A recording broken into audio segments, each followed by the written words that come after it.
भोपाल से रितेश कोटा आया आईआईटी की प्रिपरेशन के लिए कोचिंग करने। रितेश बचपन से ही पढ़ाई लिखाई में बहुत तेज था। क्लास में हमेशा फर्स्ट आता।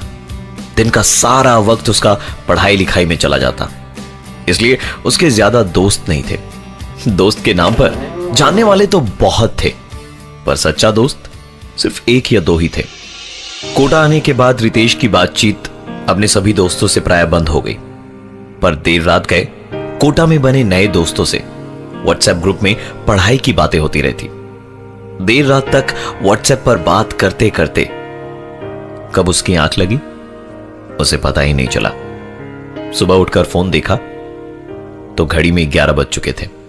ट्यूशन के लिए उसे काफी लेट हो गई थी, इसलिए उसने सोचा कि आज घर पर बैठकर वो सेल्फ स्टडी करेगा।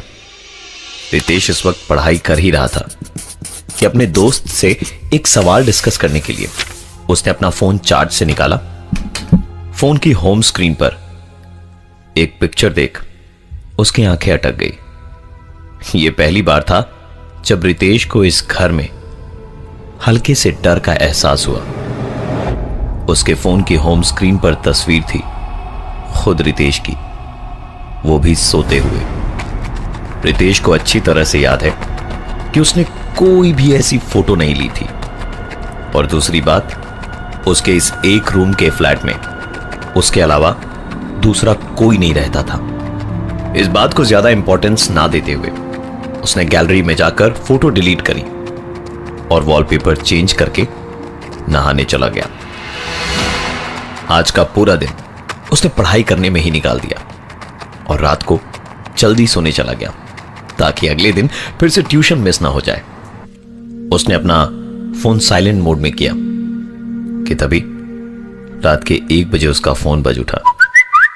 उसने आधी नींद में एक ही आंख खोलकर अपना व्हाट्सएप देखा तो ना तो कोई मैसेज था और फोन भी साइलेंट मोड में था।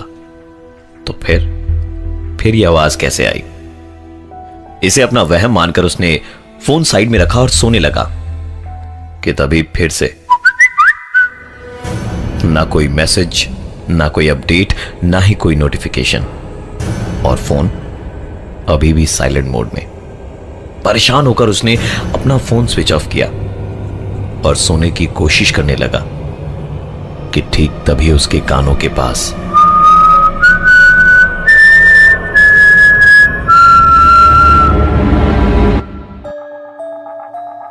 .5 रेड एफएम पे एक कहानी ऐसी भी, प्रवीण के साथ। भोपाल में रहने वाला रितेश अपने सारे दोस्तों को पीछे छोड़ कोटा में आईआईटी की प्रिपरेशन करने आया। देर रात उसका फोन बजा। चेक करने पर कोई मैसेज नहीं था। अपना वहम मानकर फोन साइड में रखा ही था कि फिर से इस बार भी जब कोई मैसेज नहीं दिखा तो परेशान होकर उसने अपना फोन स्विच ऑफ किया और जैसे ही सोने गया उसके कान के पास एक आवाज।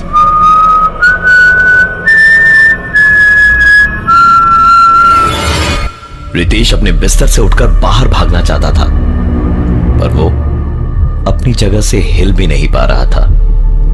उसे ठंड लग रही थी, पर शरीर पसीने से भरा पड़ा था। उस रात रितेश के साथ क्या हुआ खुद रितेश को मालूम नहीं, पर अगले ही दिन सुबह उसने अपना सारा सामान पैक किया और सीधे अपने एक दोस्त के यहां चला गया। दोनों ने उस रात देर तक पढ़ाई करी और सोने चले गए। सुबह जब रितेश ने अपना सेलफोन देखा तो उसके फेसबुक अकाउंट पे एक स्टेटस अपडेट था, आई एम फीलिंग स्कैर्ड, जिस पर किसी अनजान फेसबुक यूजर का रिप्लाई था, डोंट वरी मैं हूं ना। रिप्लाई करने वाले अकाउंट का ना तो कोई नाम था, ना कोई फ्रेंड और ना ही कोई फोटो। रितेश ने तुरंत अपने दोस्त से पूछा, तूने मेरा फेसबुक खोलकर कोई स्टेटस अपडेट मारा था क्या कल रात को? दोस्त का जवाब सुनकर रितेश टेंशन में पड़ गया कि आखिरकार कौन है जो उसके साथ ये सारे गंदे मजाक कर रहा है। उसके इन सवालों का जवाब उसके पास नहीं था, इसलिए इन सब पर दिमाग न लगाकर उसने पढ़ाई की तरफ ही ध्यान देना बेहतर समझा और ज्यादातर समय वो अपना फोन स्विच ऑफ ही रखता। कोचिंग क्लास में बैठकर अभी वो पढ़ाई कर ही रहा था कि पॉकेट में उसका फोन वाइब्रेट हुआ। फोन निकालकर देखा तो फेसबुक पर एक मैसेज आया था, हाय, मिसिंग मी। क्लास में बैठे बैठे ही रितेश ने रिप्लाई दिया, आप हैं कौन? तो उधर से रिप्लाई आया, आके बताऊं, बस 2 मिनट लगेगा मुझे आने में। न जाने रितेश को कौन सा डर सताया जा रहा था। उसने तुरंत फोन से बैटरी अलग करी और अपना फोन बैग में रख दिया। अभी एग्जैक्टली 2 मिनट ही हुए थे कि रितेश के कानों में एक बार फिर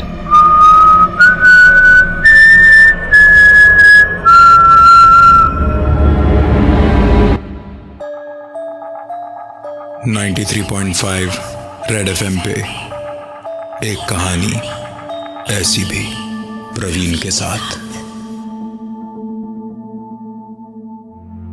रितेश कोटा में आईआईटी की प्रिपरेशन करने आया था, पर यहां वो पढ़ाई नहीं कर पा रहा था।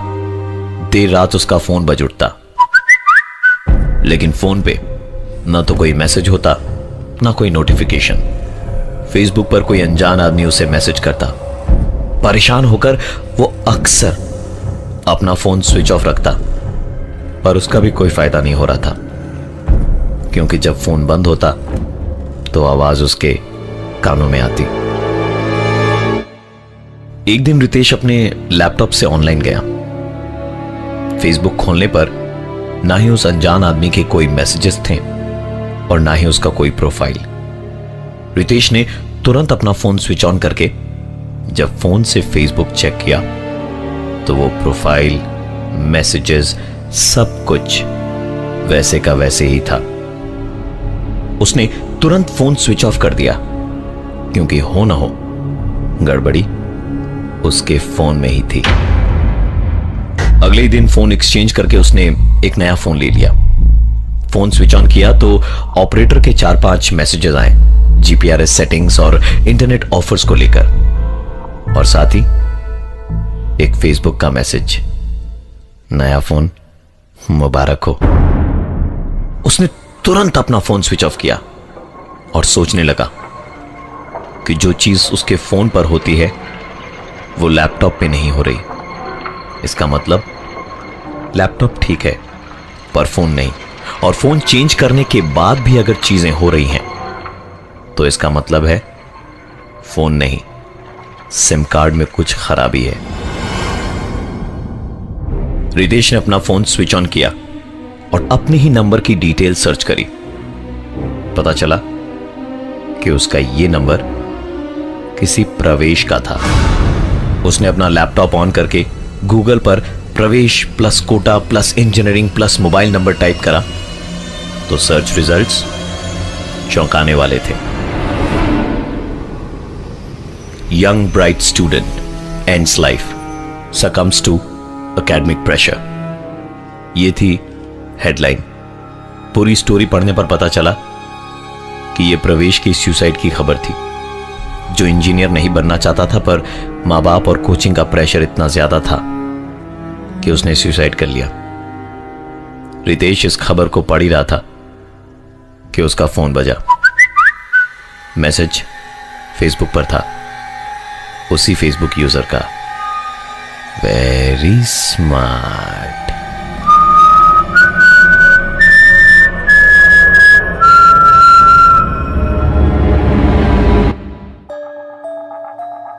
नाइन्टी 93.5 रेड एफएम पे एक कहानी ऐसी भी, प्रवीण के साथ।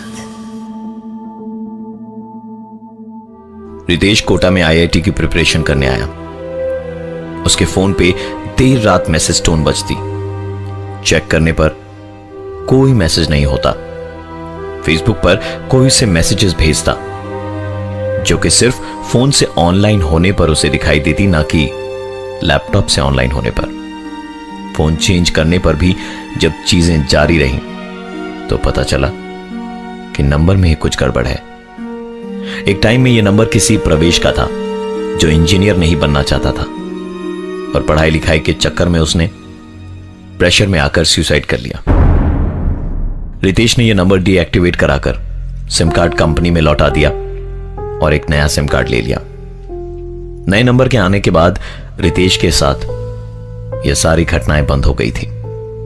रितेश का पूरा ध्यान अब पढ़ाई की ओर था, और उसी बीच उसका एक नया दोस्त बना आरिफ। रितेश का यह दोस्त बिल्कुल ही अलग था। इसकी पढ़ाई लिखाई में कोई दिलचस्पी नहीं थी और ये इंजीनियरिंग नहीं करना चाहता था। घर वालों की तरफ से बहुत प्रेशर था, इसलिए जैसे तैसे खींच ताच कर पढ़ाई कर रहा था। कोचिंग के टेस्ट सीरीज का रिजल्ट आया तो आरिफ उसमें फेल हो गया। रितेश उसे चीयर अप करने उसके घर पहुंचा तो सुना आरिफ फोन पर किसी से झगड़ रहा था। फोन डिस्कनेक्ट करके उसने रितेश की तरफ देखते हुए कहा, मैंने घर वालों से कहा था कि मुझे इंजीनियर नहीं बनना, देख लिया मेरा रिजल्ट। ऐसी बेइज्जती से अच्छा कि मैं फांसी लगाकर मर जाऊं। आरिफ की बातें, उसकी हरकतें रितेश को प्रवेश की याद दिला रही थी।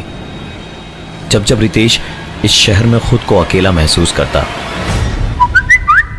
उसके पास आरिफ का मैसेज चला आता, भाई तू अकेला नहीं है शहर में, मैं हूं ना, बस 2 मिनट में आता हूं। मस्ती मजाक में कब आरिफ रितेश की फोटो खींचकर उसके फोन पर वॉलपेपर बना देता, उसे पता ही नहीं चलता। आरिफ की ये सारी हरकतें प्रवेश से मिलती जुलती थी, इसलिए रितेश काफी डर गया था और अचानक ही उसने आरिफ से बातचीत करना बंद कर दिया। न्यूज़पेपर में एक खबर आई, engineering student succumbs to pressure and ends life. यह आरिफ के सुसाइड की खबर थी। इस घटना के बाद मानसिक तौर पर पूरी तरह से डिस्टर्ब हो चुका था रितेश। इस बार उसने घर बदला, फोन बदला, सिम कार्ड बदला, नहीं बदली तो बस एक चीज,